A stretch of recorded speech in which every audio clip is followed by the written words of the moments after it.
Praise lord madam, అందరికీ వందనాలు. ఈ తరుణం దేవదేవుడు మనకు అనుగ్రహించినందుకు వందనాలు చెల్లించుకుంటూ, ఈ రోజు మూలవాక్యాన్ని గమనించినట్లయితే యాకోబు గారు రాసిన పత్రిక 2వ అధ్యాయం 26వ వచనం. యాకోబు పత్రిక 2వ అధ్యాయం 26వ వచనం.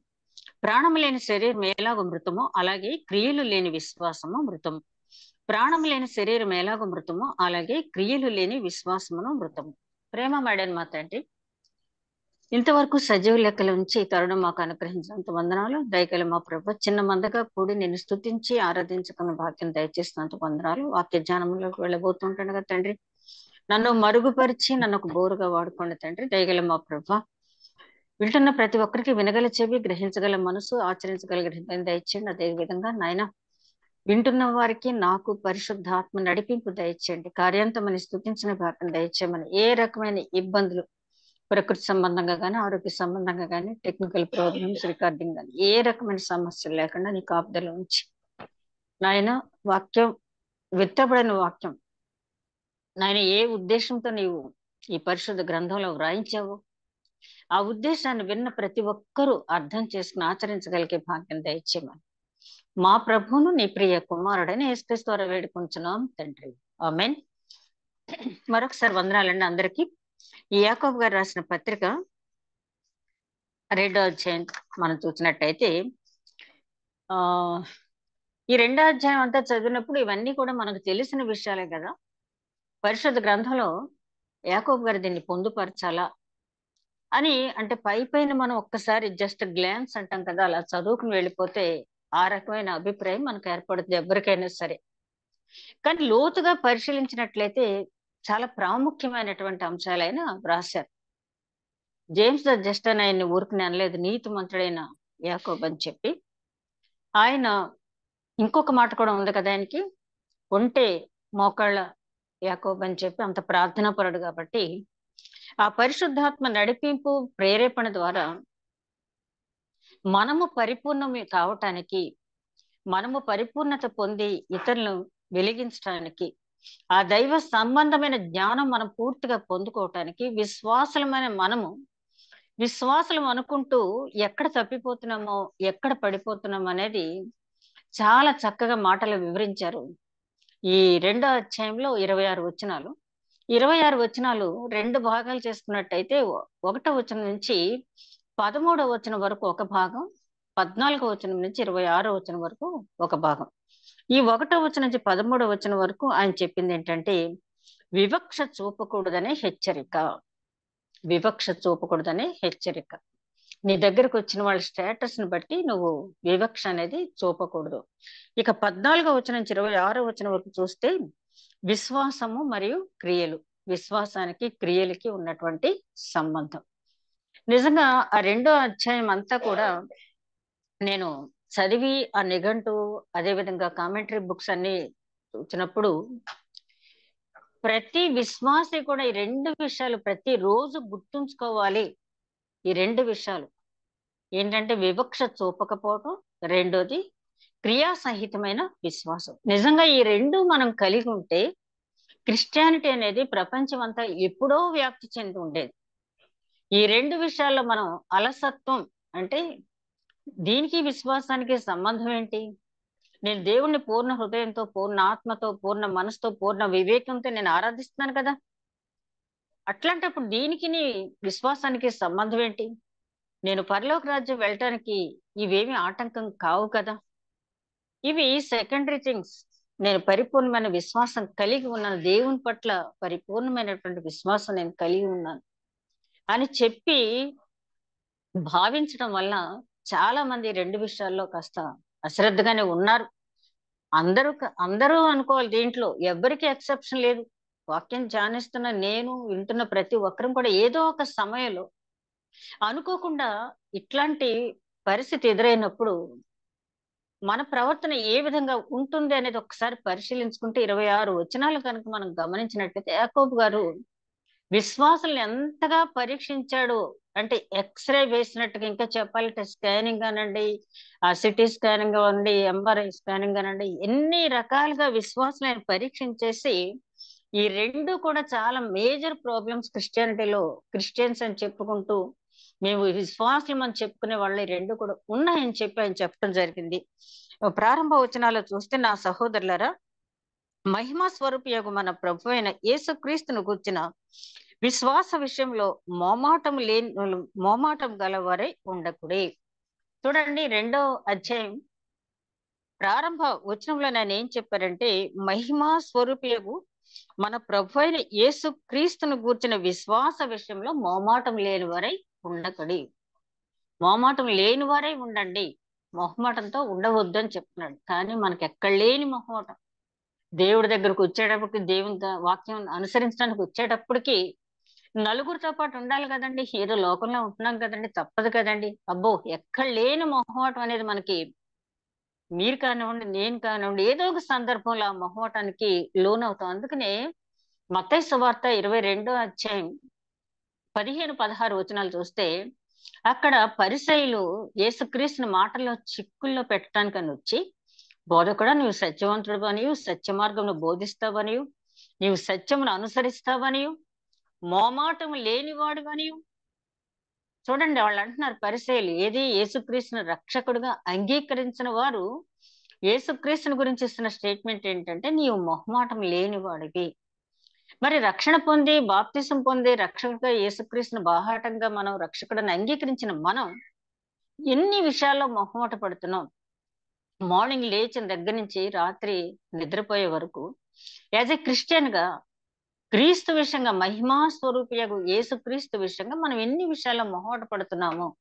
ఈ మొహమాటం అనేది మనకు పరలోక రాజ్యాన్ని దూరం చేస్తుందని చెప్పి మనం గుర్తు పెట్టుకోవాలి. నిజంగా ఇది చదువుతా ఉంటే నా స్వభావం, నేను సాధారణంగా ఎవరు తప్పు చేసినా తప్పు తప్పు, రైట్ రైట్ అని వెంటనే చెప్పేస్తాను. చాలా మంది నన్ను అంటారు, అలా అనకూడదండి, దేవుడి విషయంలో ఎప్పుడు కూడా అలా ఉండకూడదు అంటాను. కానీ అలా అనేటప్పుడు చాలా మంది మనకు దూరం అవుతారు. అవనివ్వండి, వాళ్ళే తెలుసుకుంటారు తర్వాత. పేతురు గారి పత్రికలు అంటారు కదా, మిమ్మల్ని దేని విషయంలో దూషిస్తారో వాళ్ళే మీ గురించి దేవుడి దగ్గర సాక్ష్యం చెప్తారని.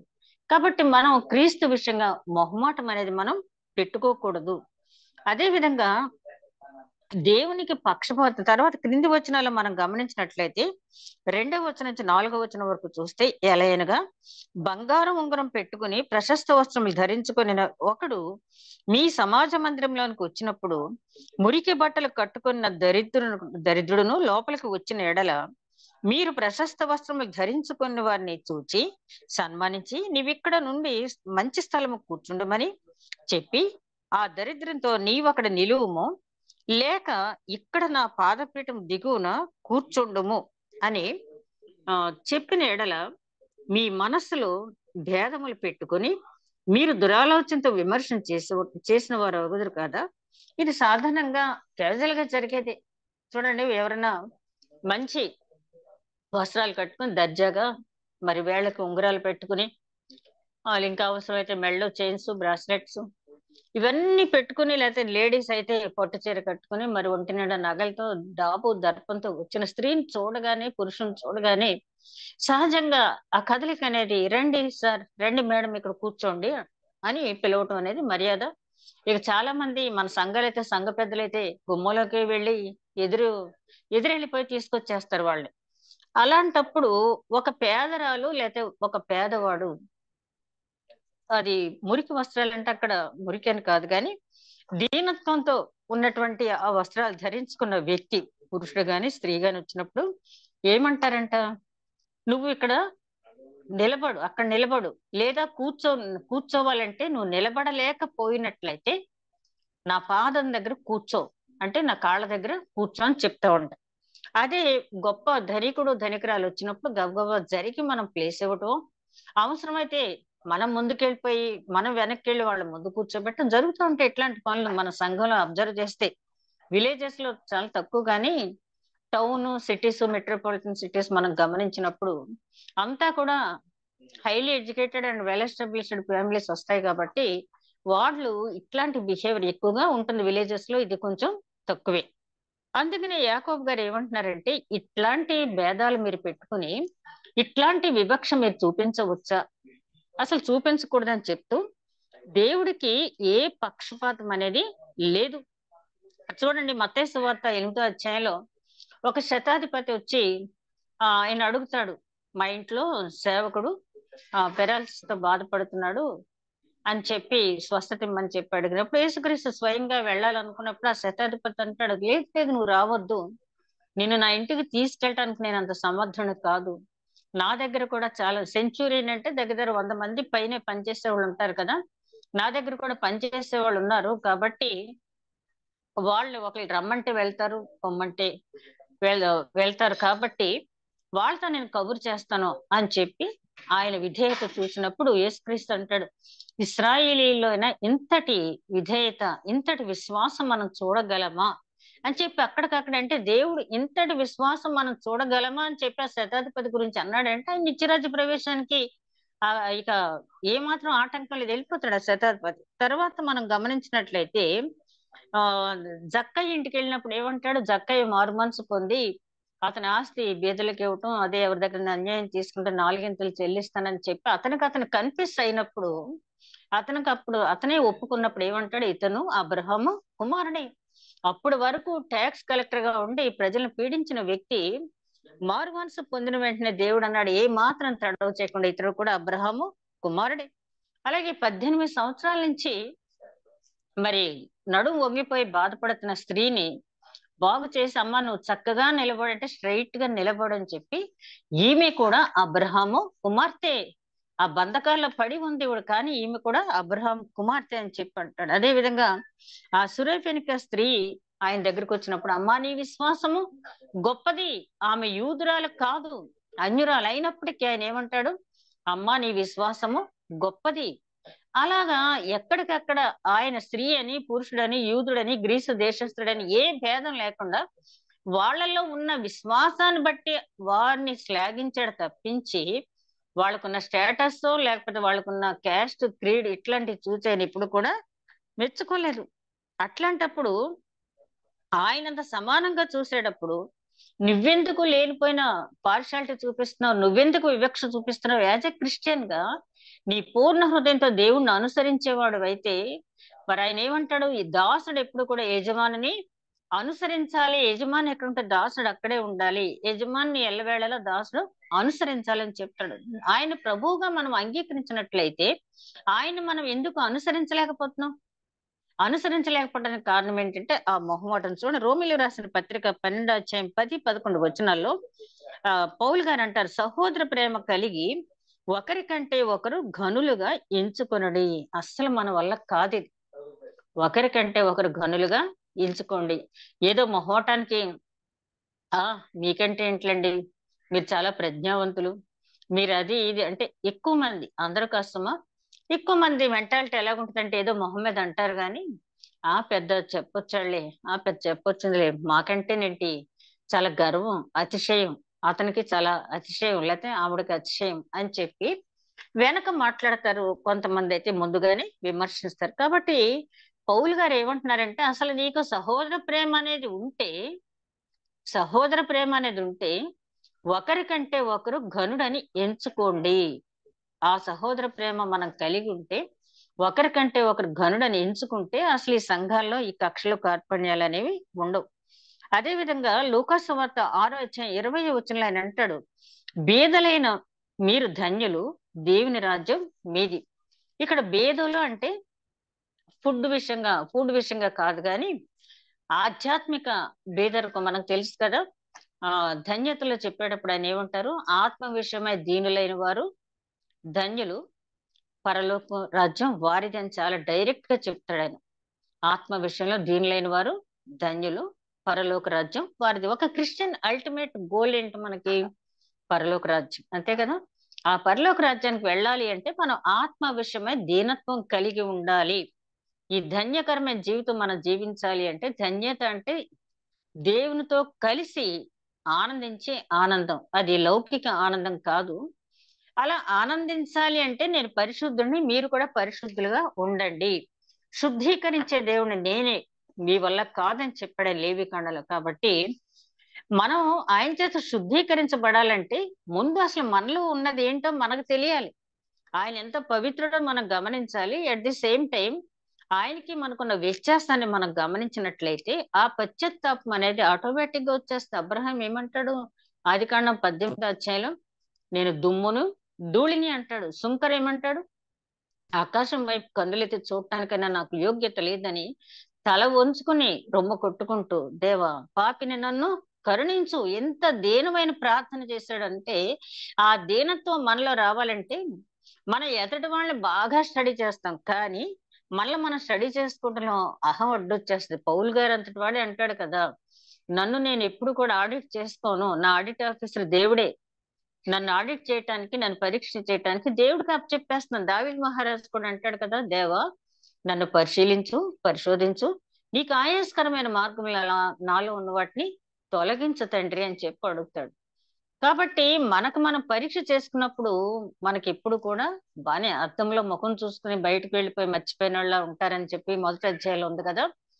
కాబట్టి ఇక్కడ ఏమంటున్నాడంటే, బీదలైన వారు ధన్యులు అంటే ఆధ్యాత్మిక బేదరికాన్ని మీరు గమనించినప్పుడు మీరు దేవుడి దగ్గరికి వస్తారు. అదే విధంగా లూకా సువార్త, మత్తయి సువార్త 11:5 బీదలకు సువార్త ప్రకటించబడుతున్నది. 11:5 ఈ సందర్భం ఏంటంటే, బాప్తిస్మిచ్చే యోహాను చెరసాల్లో వేయబడినప్పుడు కొంతమందిని పంపిస్తాడు ఆ యేసుక్రీస్తు దగ్గరికి. రాబోవాడు నీవేనా, మేము ఎవరి కోసం అని ఎక్స్పెక్ట్ చేయాలా అన్నప్పుడు, ఎస్ నేనే యేసుక్రీస్తుని వచ్చిన వాళ్ళకి ఆయన చెప్పలేదు, కానీ నేను ఏం చెప్పాడంటే, గుడ్డివారి కన్నులు తెరవబడుతున్నాయి, కుంటివారు నడుస్తున్నారు, చెవిటివారు వింటున్నారు, బీదలకు సువార్త ప్రకటించబడుతుంది అని చెప్పండి అంటాడు. అంటే ఇవన్నీ ఎవరు చేస్తారు? మెస్సయ్య చేస్తాడని ముందే ప్రకటించబడింది కాబట్టి ఇవన్నీ ఎవరైతే చేస్తున్నారో ఆయనే యేసుక్రీస్తుని లోకానికైనా చెప్పడం అనేది అక్కడ జరిగింది. బీదలకు సువార్త ప్రకటించబడుతుందంటే ఆత్మ విషయమై ఎవరైతే దీనిలో ఉంటారో, దేవా నా ఆత్మ నీతో కలిసి ఆనందించాలని ఉంది, కానీ నా ఆత్మ నీ ఆత్మ అంత పరిశుద్ధత లేనిది అని చెప్పి మనం దేవుని దగ్గర ఒప్పుకున్నప్పుడు, ఆ పశ్చాత్తాప హృదయం మనకు కలిగి ఉన్నప్పుడు వెంటనే ఆయన శుద్ధీకరించడానికి సిద్ధంగా ఉంటాడు. అదే విధంగా లూకా సువార్త 4:18 నాజరేతన్ మేనిఫెస్టో అంటాం కదా, అందులో ఆయన ఏమంటాడు? ఇదే ఇదే వచనాలు మనం ప్రవక్త యెషయా గ్రంథంలో కూడా చూస్తాం. 60వ అధ్యాయంలో బీదలకు సువార్త ప్రకటించటకు ఆయన లోకానికి వచ్చానని చెప్తాడు. ఈయన రాకముందే 700 సంవత్సరాల పూర్వే ప్రవక్త యెషయా ద్వారా దేవుడు ప్రకటింప చేశాడు. యేసుక్రీస్తు లోకానికి వచ్చే దాంట్లో మెయిన్ పర్పస్ బీదలకు సువార్త ప్రకటించడానికి. ఎవరికి? ఇప్పుడు బాగా ఎక్కడో సంతర్పణ జరుగుతుంది, ఎవరు వెళ్తారు అక్కడికి? బాగా కడుపులో ఆకలి అవుతున్న వాళ్ళు వెళ్ళి కూర్చుంటారు భోజనానికి, అంతేగాని కడుపు నిండా ఉన్నవాడికి అక్కడికి వెళ్ళడు. అది భౌతికపరమైనటువంటి ఆకలి. అలాగే ఆధ్యాత్మికంగా పరిశీలించుకుని ఆత్మ సంబంధమైన దీనత్వం ఎవరైతే కలిగి ఉంటారో వాళ్ళు ఆయన ఆశ్రయిస్తారు, కాబట్టి వాళ్ళ ఆకలి తీర్చబడుతుంది. ఆయన అంటాడు కదా, తనను ప్రేమించిన వారికే వారసత్వం అనేది నేను ఇస్తాను, అంతే తప్పించి పలానా వంశానికి చెందిన వాడిని, ఆ వంశవృక్షాన్ని అడ్డం పెట్టుకుని నేను పరలోక రాజ్యంలో ప్రవేశించాలంటే కుదరని పని. ఆయన ప్రేమించిన వారు మాత్రమే దాన్ని తీసుకోగలరు. అందుకని చెప్పి అక్కడ ఆయన చెప్పిన మాట ఏంటంటే, అక్కడ చూడండి 3 రోజులు ఒకసారి ఆయన కొండ మీద ప్రసంగం చేస్తున్నప్పుడు అక్కడే కూర్చున్న జనం అంతా. అంటే వాళ్ళకి ఎంత ఆధ్యాత్మిక సంబంధమైన ఆకలి, ఆత్మ సంబంధమైన దీనత్వం కలిగి ఉన్నారో గమనించాడు. ఆయన ముందు ఆధ్యాత్మికంగా వాళ్ళు తృప్తిపరిచాడు, తర్వాత భౌతికంగా కూడా వాళ్ళకి ఆహారం పెట్టి పంపించడం అనేది జరిగింది. అదే విధంగా మనం 2వ అధ్యాయంలోనే 7వ వచనం నుంచి మనం గమనించినట్లయితే, అక్కడ ఆయన చెప్పినట్టు 4వ వచనం వరకు చూసాం కదా ఇందాక. 5వ వచనం నుంచి మనం చూస్తే, నా ప్రియ సహోదరులారా ఆలకించుడి, ఈ లోక విషయంలో దరిద్రులైన వారిని విశ్వాసమందు భాగ్యవంతులుగాను, తను ప్రేమించు వారిని తాను వాగ్దానం చేసిన రాజ్యమునకు వారసులుగాను ఉండుటకు దేవుడు ఏర్పరచుకొనలేదా? అంటే అందరూ అలాగే 6వ వచనం చూస్తే, అయితే మీరు దరిద్రులను అవమానపరచుదురు, ధనవంతుల మీద మీ మీద కఠినముగా అధికారము చూపుదురు, మిమ్మును న్యాయాధిపతుల సభలకు ఈడ్చుచున్న వారు వీరే కదా, మీకు పెట్టబడిన శ్రేష్టమైన నామమును దూషించు వారు వీరే కదా, మెట్టుకు నీ వలి నీ పొరుగువాన్ని ప్రేమించుము, లేఖనములో ఉన్నట్టి ప్రాముఖ్యమైన ఈ ఆజ్ఞను మీరు నెరవేర్చిన ఎడల బాగుగానే ప్రవర్తించిన వారు అగుదురు. మీరు ఏ ధనవంతుల గురించి అయితే ప్రాకులాడుతున్నారో వాళ్ళు ఏం చేస్తున్నారంటే మీకు పెట్టినటువంటి శ్రేష్టమైన నామాన్ని వాళ్ళు కించపరుస్తూ మాట్లాడుతున్నారు.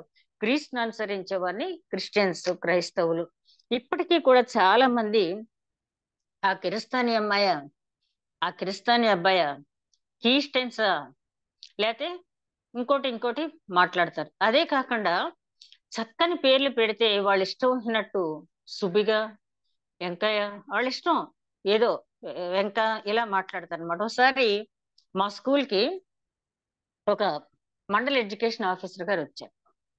ఆయన అది అటెండెన్స్ లిస్ట్ తీసి పేర్లు చదువుతూ పక్కన క్యాస్ట్ కాలమ్ లో చూసి వీరేంద్ర అని ఒక పేరుంటే నన్ను అడిగారు, మేడం గారు క్యాస్ట్ కాలమ్ లో ఎస్ఏన్ ఉంది, వీడికి ఏమో వీరేంద్ర అని పేరు రాశారు, అదేంటండి?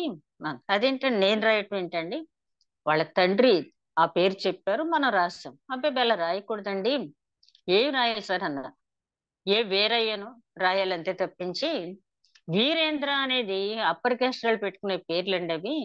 ఇక్కడ వీరిగా లేకపోతే వీరయ్య అని రాయాలి మీరు, అదే బీసీకి అయితే వీరేశం అని రాయాలి అని ఏదో క్లారిఫికేషన్ ఇచ్చాడు.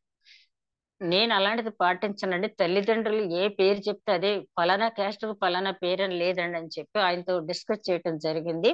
ఇప్పటికీ కూడా సమాజంలో మనకు శ్రేష్టమైన పేరు, మనకి తల్లిదండ్రులు పెట్టిన పేరు, ఒకవేళ ఆ కుర్రవాడు ఎవరి దగ్గరన్నా ఒక పాలేరుగానో ఒక పనివాడుగానో పనిచేస్తూ ఉంటే మంచి అందమైన పేరు పెట్టినా వాళ్ళు ఇష్టం వచ్చినట్టు పిలుస్తారు. అదే కాకుండా మా దేవునికి అనుగ్రహింపబడిన మన గురించి వాళ్ళు చాలా చులకనగా మాట్లాడతారు. క్రైస్తవులు అంటే వాళ్ళకి తెలియదు. అందుకనే పేతురు గారు అంటారు కదా, రాజులైన యాజకులను పరిశుద్ధ జనాంగమును దేవుని సొత్తైన ప్రజలై ఉన్నారు మీరు. ఒకప్పుడు కనికరింపబడక ఒకప్పుడు చీకట్లో ఉన్నవారు ఇప్పుడు వెలుగులోకి మనల్ని పిలిచాడు. ఆయన గుణాతిశయములు ప్రచురము చేయ నిమిత్తం ఆయన మనల్ని ఏర్పాటు చేసుకున్నాడని రాజులు అని చెప్పి ఆయన మనల్ని సంబోధించడం జరిగింది. ఇక్కడ యాకోబు గారు ఏమంటున్నాడంటే ఇలా చేయటమే కాకుండా న్యాయ సభలకు మిమ్మల్ని ఈడ్చుకెళ్ళిపోతారు. చూడండి, ఎక్కడన్నా గ్రామాల్లో ఏదైనా దొంగతనం జరిగేటప్పటికి వెంటనే ఎక్కడికి వెళ్ళిపోతారు? ఆ అవుట్స్కట్స్ లో ఉన్న ఆ హరిజన వాళ్ళకు అక్కడికి వెళ్ళిపోయి వాళ్ళని తీసుకెళ్లిపోతారు. ముందు ఏంటంటే ముందు ఫస్ట్ సస్పెషన్ ఎవరి మీద అంటే వాళ్ళదేదో కులవృత్తి అయినట్టుగా ఆ రకంగా చేస్తారు. నేను ఒకసారి ఏదో హిస్టరీ చదువుతుంటే ఒక లేడీ మినిస్టర్, సదాలక్ష్మి అనుకుంటా ఆవిడ పేరు, ఆవిడ ఒక అసెంబ్లీలో ఒక ఎమ్మెల్యే గారిని ఆవిడ అవమానంగా మాట్లాడేదో, అంటే ఆవిడ ఇంకా మాట చెప్పలేం గాని చేతిలో ఉన్నది ఏదో విసిరేసింది. ఎందుకు ఆవిడకి అంత కోపం వచ్చిందంటే ఆ ఎమ్మెల్యే, సదరు ఎమ్మెల్యే ఏమన్నాడంటే ఎస్సీ క్యాండిడేట్స్ అంటే వీళ్ళంతా దొంగలు, వీళ్ళు చేసే అరాచక కృత్యాలు, వీళ్ళు చేసే పనులు ఇవి అని చెప్పి క్యాస్ట్ ఎత్తన్నందుకు ఆవిడ చాలా బాధ కలిగి ఆ చేతిలో ఉన్నది వస్తువు ఎమ్మెల్యే మీదకి చెప్పు విసిరివేయటం జరిగింది. అంటే అంత చదువుకుని ఆ రకంగా ఉన్న వాళ్ళకే జ్ఞానం లేనప్పుడు ఒకసారి ఇలాగే ఒక ఎమ్మెల్యే దగ్గర ఏదో పరిష్కారానికి కూర్చుంటే ఒక సందర్భంలో ఆ సాయిబు డాక్టర్ని, సాయిబు డాక్టర్ అనికి ఏమంటాం, కుమ్మర్ మేస్టర్ అనకి ఏమంటాం, చాకలి మేస్టర్ అనకి ఏమంటాం అని ఏదో చెప్పేస్తున్నాడు. అని ఎంఏ ఫిలాసఫీ సైకాలజీ కూడా చేశాడు ఎమ్మెల్యే. నేను ఒకటే అన్నాను, సార్ మీరు పిలిస్తే వాళ్ళు అంగీకరించిన సేపు పర్వాలేదు, ఆ కుమ్మరి, చాకలి, మంగలి అనేది వాళ్ళకి ఏమి బిరుదులు కాదు, అవి మేస్టర్ పేరు పెట్టి పిలవాలని. ఇప్పటికీ కూడా సమాజంలో ఇంకా ఆ భావం, అంటే మీరు ఆ సిటీలో ఉన్నారు, హైదరాబాద్ సైడ్ ఉన్నారు కాబట్టి తెలీదు. గ్రామ స్థాయికి వెళ్ళేటప్పటికి ఇట్లాంటివి ఇంకా చాలా ఎక్కువగా ఉన్నాయి. కులబంతులు అనేవి కూడా ఇంకా పోలేదు. కులబంతులు ఇప్పటికీ ఉన్నాయి కొన్ని గ్రామాల్లో. 2 క్లాసుల విధానాలు అనేవి కూడా ఇంకా పోలేదు. కాబట్టి యాకోబు గారు అంటున్నారు, ఎందుకు ధనవంతుల గురించి మీరు అంత పడి చచ్చిపోతారు? మీకు పెట్టిన పేరు, విలువైన పేరును వాళ్ళే తీసేస్తున్నారు. అదే న్యాయ సభలకి ఈడ్చుకుని వెళ్తున్నారు. మీ మీద లేనిపోయిన ఆరోపణలు, నిందలు వేస్తున్నారు. కాబట్టి వాళ్ళకొద్దు అని చెప్పు. అసలు మీరెవరు తీర్పు తీర్చడానికి? ఒక వ్యక్తి పేదవాడు అయినప్పటికీ దేవుని యందు భయభక్తులు కలిగి ఆత్మలో దీనత్వం కలిగి పశ్చాత్తాపం చెందిన మనసుతో పాప క్షమాపణ పొందినట్టయితే, రూపాంతరం చెందిన మనసు కలిగిన వాడైతే అతను తప్పకుండా పరలోక రాజ్యానికి వెళ్తాడు. అతని పేదరికం ఆటంకం కాదు. ఒక వ్యక్తి ధనవంతుడై ఉండి చాలా హీనంగా ప్రవర్తించినట్లయితే అతను ధనవంతుడైనంత మాత్రాన అతను పరలోకానికి వెళ్ళడు. యోహాను సువార్త 8వ అధ్యాయం మనం అక్కడ చూస్తాం కదా, అక్కడ అబ్రహాం రొమన అనుకున్నటువంటి లాజరు, అబ్రహాం ధనవంతుడే కానీ అక్కడికి వెళ్ళాడు. ఎందుకంటే అబ్రహాము నీతిమంతుడు, లాజరు పేదవాడే కానీ అక్కడికి వెళ్ళాడు. అబ్రహాం రొమన ఆదుకున్నాడు. ఒక ధనవంతుడు అక్కడికి వెళ్ళలేకపోయాడు. లాజరు ఉన్నంత కాలం లాజరుకి కనీసం రొట్టె ముక్కలు కూడా వేయకుండా హీనంగా చూసినటువంటి ధనవంతుడేమో నిత్య నరకాగ్నికి వెళ్ళాడు. ఆ లాజరేమో అబ్రహాం రొమ్మన ఆనుకున్నాడు. కాబట్టి పేదరికమా ధనికుడా అనేది కాదు, గాని నువ్వు ఆత్మలో ఎంత దీనత్వం కలిగి పరలోక సంబంధమైన విషయంలో నువ్వు ఎంత ధనాన్ని సమకూర్చుకున్నావు అనేది దేవుడు చూస్తాడు. కాబట్టి పేదవాడు అనే ఒక డెసిగ్నేషన్ వల్ల నువ్వు ఎవరిని కూడా తృణీకరించవద్దు. ఏమో దేవుడు అతన్నే తన ఏర్పాటు చేసుకున్నాడు, నీకేం తెలుసు, నువ్వు తీర్పు అనేది తీర్చవద్దు అంటాడు. ఆ తర్వాత వచనాలు మనం చూస్తే పక్షపాతం చూపితే తర్వాత తీర్పులో కూడా నువ్వు పక్షపాతం పొందుతావు అనే ఆజ్ఞ నువ్వు గుర్తు పెట్టుకో. నువ్వేదో నేను చూసేస్తున్నాను, నేను పక్షపాతంగా చూశాను, అయిపోయింది, నన్నెవరేం చేస్తారని నువ్వు అనుకుంటున్నావేమో. రేపన్న రోజు తీర్పు ఉంది, ఆ జడ్జిమెంట్ లో నువ్వు తప్పును పొందినవాడు అవుతావు. దేవుని ఆజ్ఞ పొరుగువాడిని ప్రేమించమని, తీర్పు తీర్చవద్దని. తీర్పు తీర్చడం నీ పని కాదన్నాడు ఆయన. తెలిసి కూడా నువ్వు ఎందుకు తీర్పు తీరుస్తున్నావు? నువ్వు నరకాగ్నికి లోనవ్వాలంటే నువ్వు ఆ పని చెయ్యని చెప్తాడు. ఆ తర్వాత 10-11 వచనాలు చూస్తే ఒక్క ఆజ్ఞ కూడా, చాలా మంది ఏమనుకుంటారంటే పర్వాలేదు 10 ఆజ్ఞల్లో ఒకటి నేను పాటించాను కాబట్టి మిగిలిన ఏదైనా ఒకటి తప్పిపోయిన 9 పాటించాను కాబట్టి ఒకటి తప్పిపోయినా పర్వాలేదు అనుకుంటారు. కానీ ఆయన ఏమంటున్నాడంటే 10 ఆజ్ఞలు పరిపూర్ణంగా నువ్వు పాటించాలి. దొంగతనం చేయొద్దన్నది, వ్యభిచరించవద్దన్నది, హత్య చేయవద్దన్నది అన్ని సమానమే. పెద్ద తప్పు చిన్న తప్పు అనేది లేదు. పెద్ద తప్పు చిన్న తప్పు అనేది లేదు. కాబట్టి ఆజ్ఞానుసారంగా నువ్వు నడుచుకో. తర్వాత రాబోయే తీర్పు జ్ఞాపకం చేసుకుని ఇతరుల పట్ల మళ్ళీ చెప్తున్నాడు ఆయన, నువ్వు తీర్పులు గునవుతావు. ఒకవేళ ఈ లోకంలో నాకంటే మించిన ధనవంతుడు, నాకంటే మించిన తీర్పరి లేడని చెప్పి నువ్వు తీర్పు తీరుస్తున్నావేమో, ఓ మానవుడా, నువ్వు తీర్పులో లోనయ్యే రోజు ఉంది. కాబట్టి అది జ్ఞాపకం చేసుకుని నువ్వు మొహమాటంతో ఎవరికో లోకాన్ని మెప్పించడానికి పేదవాళ్ల పట్ల దయలేని విధంగా నువ్వు ప్రవర్తించకు.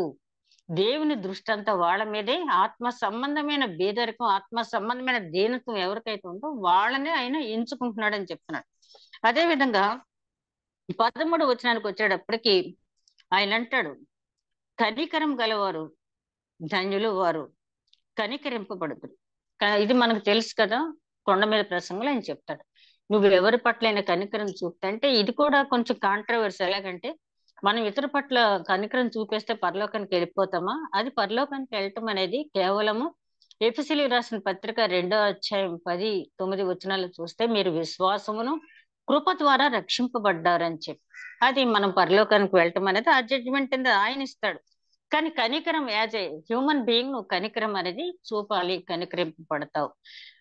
కనికరము తీర్పు కంటే కనికరము అతిశయించదగింది అంటాడు. అందుకనే మీకా ప్రవక్త ద్వారా ఆయన ఏమంటాడంటే, కనికరం అనే కోరుచున్నాను, బలిని నేను కోరటం లేదని చెప్పి ఆయన చెప్పడం జరిగింది. కాబట్టి కనికరం కలిగి ఉండండి అని చెప్తాడు. ఈ తర్వాత ఈ 14వ వచన, ఈ 13వ వచనం వరకు ఆయన చెప్పింది ఏంటంటే, మనం మొహమాటంతో ఎన్ని తప్పులు చేస్తున్నామో మన దగ్గరకు వచ్చిన వ్యక్తి యొక్క స్టేటస్ ని బట్టి ఏ విధంగా పక్కకు పెట్టడం, ఏ విధంగా మనం నెత్తికెక్కించుకోవడం అనేది జరుగుతుంది. దీని విషయంగా మీరు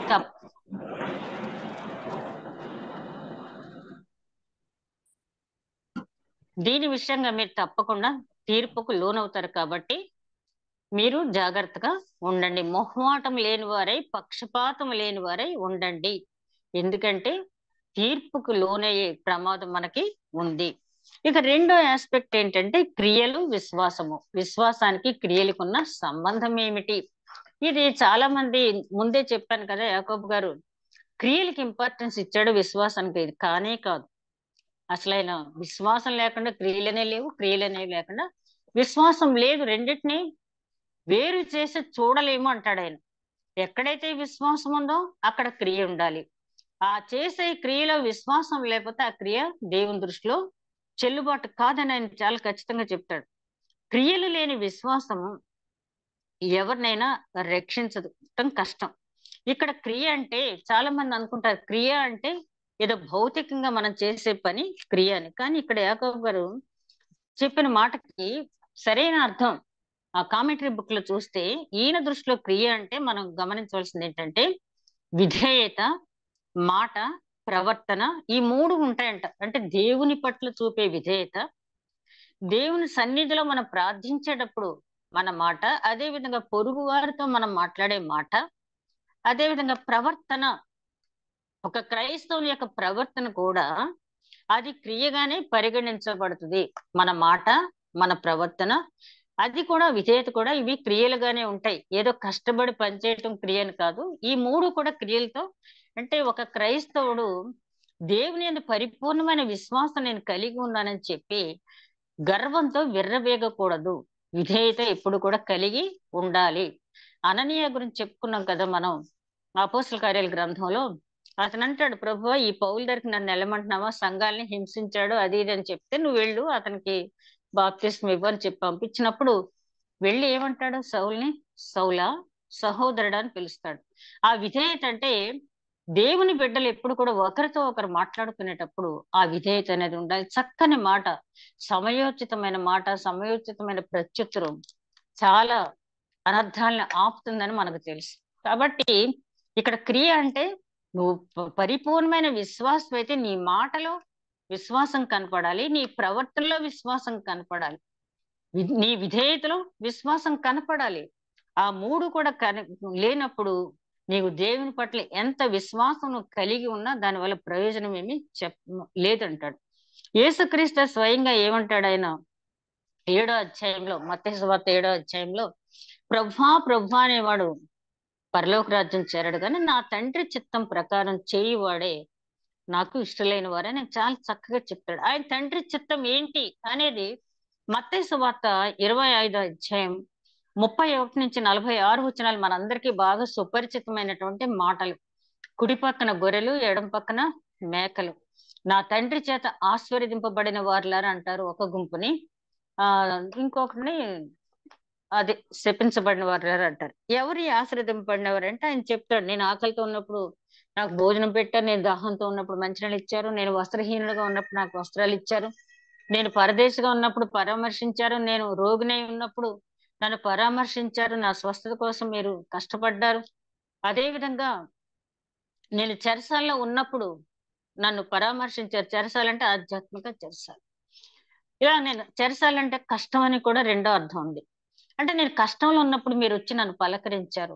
వాళ్ళు అడుగుతారు కదా, ప్రభువా నీకెప్పుడు ఆకలేసింది, నీకెప్పుడు దాహమైంది, నీకెప్పుడు ఇవన్నీ మేమెప్పుడు చేసావంటే వీళ్ళల్లో ఎవరికి చేసినా నాకు చేసినట్టు. అంటే క్రియ అది.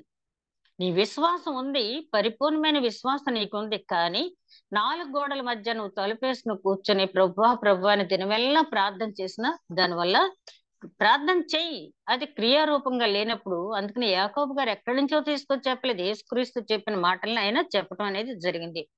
క్రియలు లేని విశ్వాసం వ్యర్థం. యేసుక్రీస్తు చాలా స్పష్టంగా చెప్పాడు, ఈ నా సహోదరులు మీరు ఎవరికి చేసిన నాకు చేసినట్టంటే మీ విశ్వాసం అక్కడ డీడ్స్ లో, వర్క్స్ లో కనపడాలి, క్రియల్లో కనపడాలి.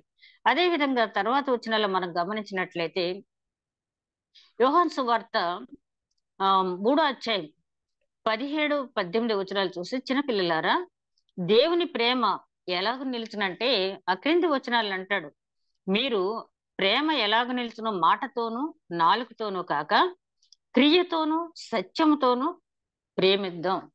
ఎవరినైనా కూడా ఉట్టి మాటలు చెప్పేసి నువ్వంటే నాకు చాలా ప్రేమ, ఆకలితో ఉన్న వ్యక్తి వచ్చి నీ గుమ్మం ముందు నిలబడినప్పుడు నీ గురించి నేను ప్రార్థన చేస్తాను, పర్వాలేదు ఇంటికి వెళ్ళు, అలాగే చలితో ఉన్న వ్యక్తి వచ్చినప్పుడు నీ గురించి నేను ప్రార్థన చేస్తాను ఇంటికి వెళ్ళని చెప్పటం కాకుండా, నువ్వు అతని ముందు తాత్కాలికంగా అతనికి ఆకలి తీర్చాలి, చలికి వస్త్రం ఇవ్వాలి, ఇచ్చిన తర్వాత దేవుని సువార్త నువ్వు ప్రకటించు, ప్రార్థించి, ఏదన్నా చెయ్యి.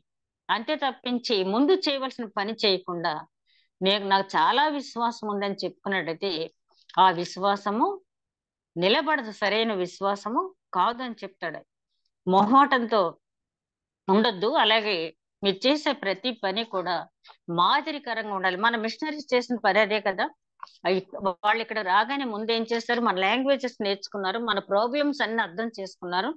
ఆ ప్రాబ్లమ్స్ పరిష్కారానికి వాళ్ళు ముందుగా కృషి చేసి ఆ తర్వాత దేవుని సువార్త ప్రకటించారు. ఫాదర్ హయ్యర్ గారు ఇక్కడ రాగానే ఆ పల్నాటి సీమలో అక్కడున్న ప్రాబ్లం చూసారు. ఆ డొక్కల కరువు అన్నప్పుడు వచ్చి కొన్ని వేల మంది చనిపోయారు.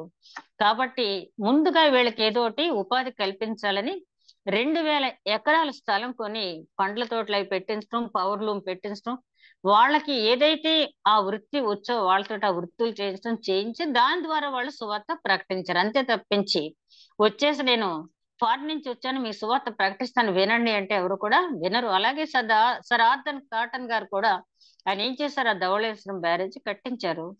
కాబట్టి ప్రాతస్మరణీయుడు అని చెప్పి ఇప్పటికీ కూడా ఆయన్ని ప్రతి ఉదయం ఆయన్ని ఒక దేవుడిగా కొలిచే వాళ్ళు ఆ ప్రాంతంలో ఉన్నారు. కాబట్టి నీకు ఎంతైతే దేవుడు అంటే విశ్వాసం ఉందో అది క్రియారూపంగా కనపడాలి.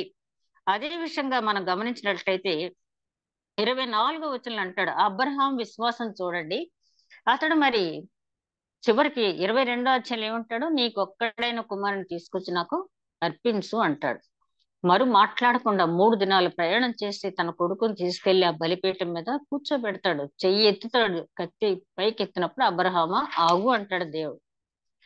అంటే మనకి ఆ విశ్వాసానికి కార్యసిద్ధి కలగాలంటే క్రియ అనేది ఉండాలి. మనం ఎంత మంచి విశ్వాసంతో ఉన్నా క్రియ లేని విశ్వాసం అనేది వ్యర్థం. అబ్రహాం చాలా విశ్వాస దేవుడు తెలుసు. యోబుని గురించి ఏమంటారు, ఆ యోబుకు నువ్వు కావాల్సినవన్నీ సమకూర్చావు, నువ్వంటే నమ్మకం విశ్వాసం లేకుండా ఎందుకుంటాడులే అనగానే అప్పుడు ఏమంటాడు, అతని ప్రాణం తప్ప అన్ని నీకు అప్పచెప్పాను అంటాడు అప్పటి దేవుడు. అప్పుడు మనకి యోబు గురించి అంతా తెలిసింది, కానీ ఇప్పుడు కూడా దేవుణ్ణి దూషించలేదు. కాబట్టి అతడు నీతిమంతుడయ్యాడు. విశ్వాసం మనలో ఉందన్నప్పుడు మన ప్రవర్తన ద్వారా మన క్రియ ద్వారా ఇతరులకి అర్థం కావాలి. అది ఇక్కడ నొక్కి చెప్పేది యాకోబు గారు. అదే విధంగా రాహాబు గురించి కూడా ఆయన చెప్తున్నాడు. రాహాబును వేష తన కుటుంబాన్ని ఎట్లా రక్షించుకుంది, వచ్చే పోయే వారి వల్ల యెహోవా దేవుడి గురించి ఆమె తెలుసుకుంది. ఆ వేగులు వారు వచ్చినప్పుడు, మీరు పలానా ప్రాంతం నుంచి వచ్చారు కదా, మీ దేవుడు